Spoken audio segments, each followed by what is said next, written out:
Oi pessoal, tudo bem com vocês? Esse é o primeiro vídeo do ano de 2018 do nosso canal Oficina de Espiritualidade.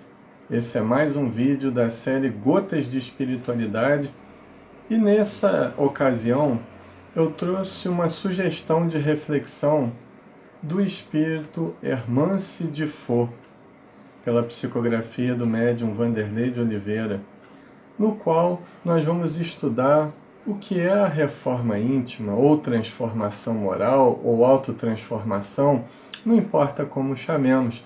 O que importa é que nós possamos entender como funciona esse processo dentro de nós.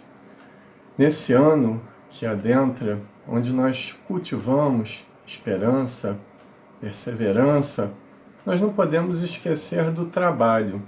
Mas não apenas do nosso trabalho financeiro com vistas a angariarmos as custas da nossa vida material, mas sim e principalmente desse trabalho interno que nós chamamos de reforma íntima, que, a meu ver, é a função principal, a função principal do espírito encarnado em evolução, tanto nesse planeta Terra quanto em outros planetas. Bom, para começo de conversa, é necessário que nós possamos conceituarmos e definirmos o que é a reforma íntima. Para tanto, eu trouxe um trecho do livro Reforma Íntima Sem Martírio, do espírito Hermance de Faux, para que a gente já possa entender como se dá esse processo de reforma íntima e já defendermos algumas questões muito importantes que nós vamos elucidar ao longo desse nosso vídeo de hoje, tá bom? Então vamos acompanhar aí o conceito do espírito Hermance de Faux a respeito do processo de reforma íntima. Ela diz que a reforma íntima é um trabalho processual. Processual significa aquilo que obedece a uma sequência. Em conceito bem claro, é a habilidade de lidar com as características da personalidade, melhorando os traços que compõem suas formas de manifestação. Caráter, temperamento, valores, vícios, hábitos e desejos são alguns desses caracteres que podem ser renovados ou aprimorados. Então, segundo o espírito Hermance de Faux, a reforma íntima é um processo sequencial. Por ser um processo, ela já demanda fases. Que fases são essas? Será que a gente consegue mudar tudo em nós de uma hora para outra só porque nós entramos para uma religião?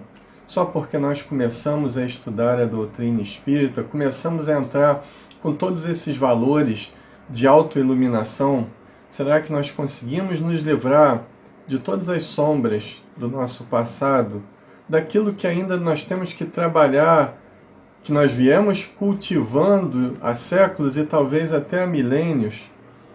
Será que nós conseguimos nos livrar de todos os traços de orgulho e egoísmo de uma vez só? Então esse é um ponto muito importante no qual o Hermance de Faux toca nessa conceituação, porque com certeza nós que somos espíritos imortais, que já tivemos muitas vidas e ainda com certeza teremos várias, nós precisamos ter a certeza que nós não conseguimos nos autotransformarmos integralmente por instantaneidade, ou seja, nós não conseguimos sermos pessoas transformadas de uma hora para outra. É necessário toda uma sequência nesse processo de renovação interior. Agora, como começar a mudar essas questões que estão dentro de nós?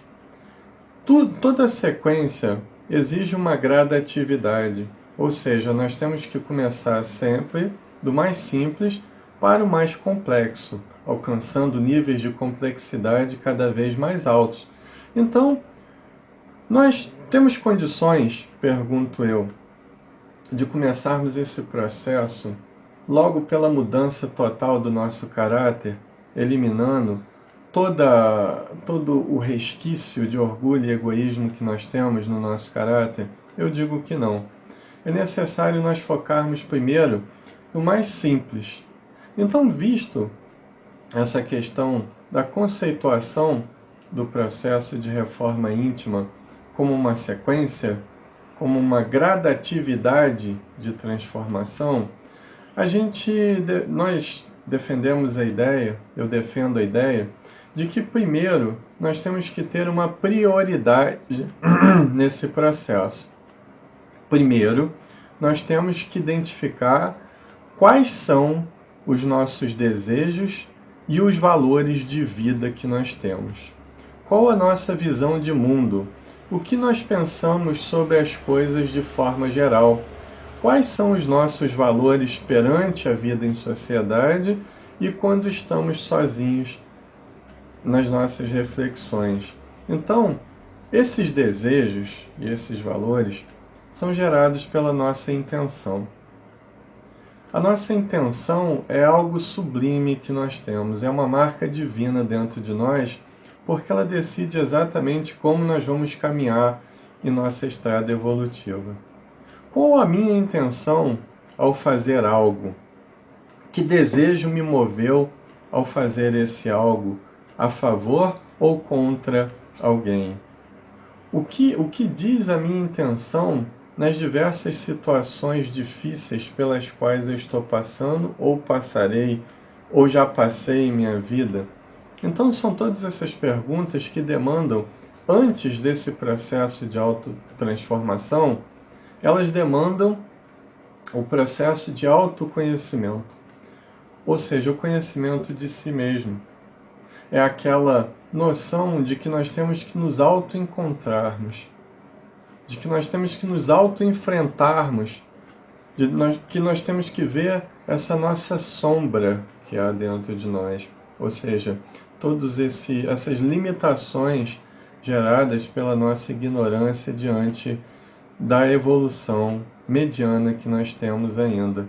Então, analisando esses desejos e esses valores, essa visão de mundo geral que nós temos a respeito das coisas e das pessoas, visão essa que é gerada pela nossa intenção com a qual agimos, então nós vamos poder conceituar alguns desses elementos que a irmã se deixou tão bem delimitados, como, por exemplo, os hábitos.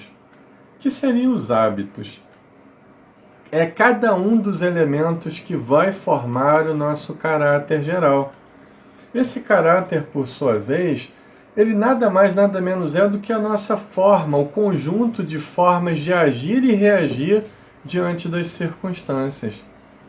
E os nossos vícios, que são gerados pelo não controle desses desejos instintivos que nós temos, desejos esses que vêm sendo formulados pelo instinto há milhões de anos, quando nem éramos ainda espíritos individualizados, éramos princípios inteligentes, ainda nem conscientes da nossa própria existência nos reinos inferiores, esses instintos que viraram emoções básicas, tais como a alegria, a tristeza, o medo, a raiva, porque ninguém pensa para ter raiva, ou para ter medo, ou para estar alegre, ou para estar triste. Simplesmente nós ficamos, porque é uma coisa instintiva.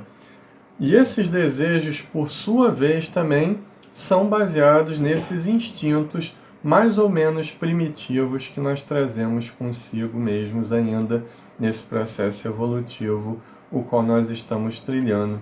Então, conceituando o nosso caráter, os nossos hábitos e os nossos vícios, agora nós vamos começar a entender qual o campo de ação da reforma íntima.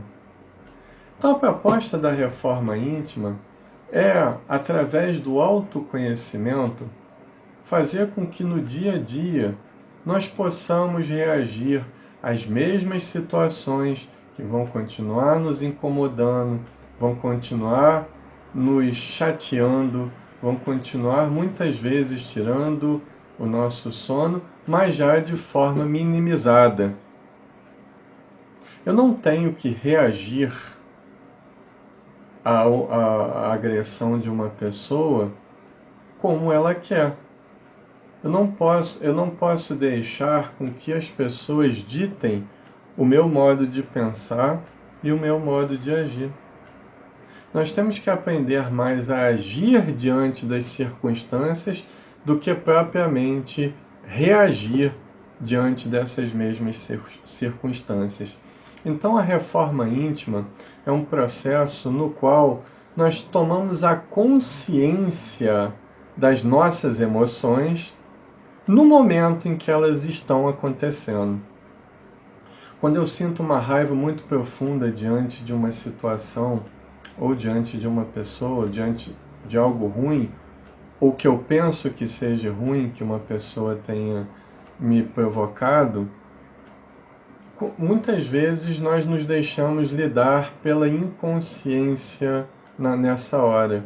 Nós nos embrutecemos, nós temos acessos de cólera, muitas vezes batemos, matamos, machucamos, falamos muitos impropérios para as pessoas, e naquele momento de inconsciência, onde eu não consegui dominar a minha forma de agir, eu apenas reagi a uma determinada circunstância.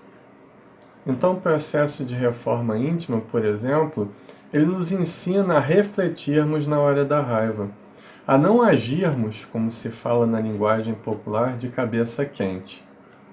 Então, nós começamos a refletir bastante antes de tomarmos as decisões, sem tomarmos essas decisões no calor dessas emoções básicas que nós sentimos no dia a dia. Porque é impossível uma pessoa deixar de sentir raiva.